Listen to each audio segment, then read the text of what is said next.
నమస్కారం. భక్తి జ్యోతి ప్రేక్షకులకందరికీ హృదయపూర్వక స్వాగతం. అందరికీ ఉగాది శుభాకాంక్షలు. ఈ రోజు మన తెలుగు సంస్కృతిలో ముఖ్యమైన ఉగాది పండుగ గురించి తెలుసుకుందాం. ఉగాది అంటే ఈ తెలుగు ప్రజలకు కొత్త సంవత్సర ప్రారంభం. పురాణాల ప్రకారం ఈ రోజునే సృష్టికర్త బ్రహ్మ జగత్తు సృష్టిని ప్రారంభించాడని విశ్వాసం ఉంది. ఉగాది రోజున ఇంటి ముందు అందమైన రంగవల్లులు వేయటం, మామిడి ఆకులతో తోరణాలు కట్టడం, ప్రత్యేకంగా తయారు చేసే ఉగాది పచ్చడి జీవితంలోని 6 రుచులను సూచిస్తుంది. సుఖం, దుఃఖం, కోపం, భయం, ఆశ్చర్యం, ధైర్యం, జీవితంలో మంచి చెడు అనుభవాలు కలిసే ఉంటాయని ఇది మనకు గుర్తు చేస్తుంది. అందుకే మనకు ఉగాది కొత్త ఆశలు, కొత్త లక్ష్యాలు మరియు కొత్త ప్రారంభాలకు సంకేతంగా నిలుస్తుంది. ఉగాది గురించి మరిన్ని విషయాలు ఇప్పుడు తెలుసుకుందాము.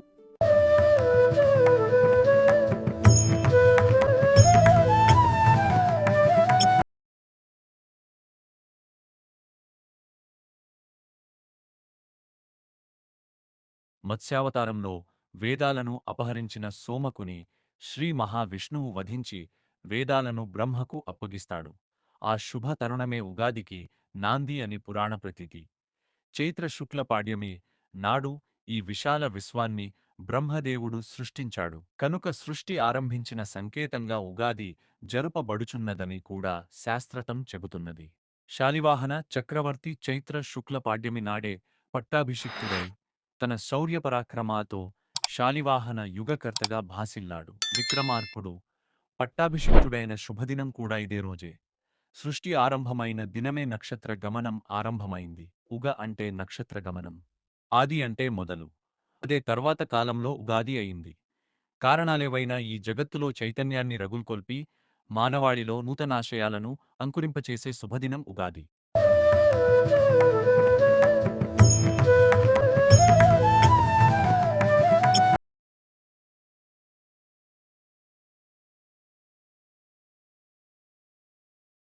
ఉగాది పర్వదినాన్ని తెలుగువారితో పాటు కన్నడిగులు జరుపుకుంటారు. ఉగాది రోజున పెద్దలు సూర్యోదయానికి ముందే నువ్వుల నూనెతో తలస్నానం చేస్తారు. సూర్యోదయానికి పూర్వమే మహాలక్ష్మి నూనెలోనూ గంగాదేవి నీటిలోనూ ఆవహించి ఉంటారని నమ్మకం. ఆరోగ్య రీత్యా కూడా నువ్వుల నూనె తలంటుకొని స్నానం చేస్తే మంచిదని చెబుతారు. అభ్యంగ స్థానానంతరం సూర్యదేవునికి నమస్కరించి మామిడి ఆకులు, పూల తోరణాలతో ఇంటి ద్వారాలను, దేవుని మండపాన్ని అలంకరించుకుంటారు. ఇష్టదేవతలను పూజించి ఉగాది పచ్చడి నివేదిస్తారు. ఉగాది ఆచారాల ఉగాది పచ్చడి సేవనం అత్యంత ప్రధానమైనది. వేపపూత, కొత్త చింతపండు, బెల్లం లేక పంచదార, ఉప్పు, మిరియాలు ఇలా షడ్రుచులు మిళితమైన రసాయనాన్నే ఉగాది పచ్చడి అంటాం. ఉగాది పచ్చడి సేవించడం వల్ల సంవత్సరమంతా సౌఖ్యదాయకమని చెబుతారు. పలురుచుల మేళవింపు అయిన ఉగాది పచ్చడి కేవలం రుచికరమే కాదు, ప్రబోధాత్మకం కూడా. ప్రతి ఒక్కరి జీవితంలో కష్ట సుఖాలు, సుఖదుఃఖాలు ఉంటాయి. సుఖాలకు పొంగకు, దుఃఖానికి కృంగకు, సుఖ దుఃఖాలను సమభావంతో స్వీకరించు అనే సందేశాన్ని ఇస్తుంది ఈ ఉగాది పచ్చడి.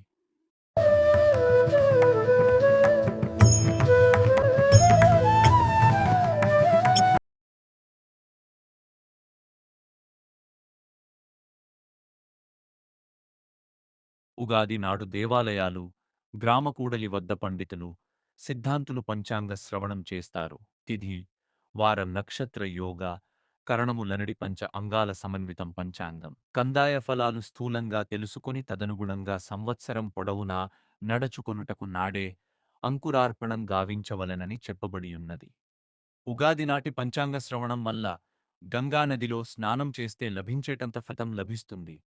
పంచాంగశ్రవణం చేసేవారికి సూర్యుడు శౌర్యాన్ని, చంద్రుడు ఇంద్రసమాన వైభవాన్ని, కుజుడు శుభాన్ని, శని ఐశ్వర్యాన్ని, రాహువు బాహుబలాన్ని, కేతువు కులాధిక్యతను కలుగచేస్తారని పండితులు చెబుతారు. లక్ష్మీప్రాప్తికి, విజయ సాధనకు చైతన్యం కావాలి. జీవునకు చైతన్యం కలిగించేది కాలం.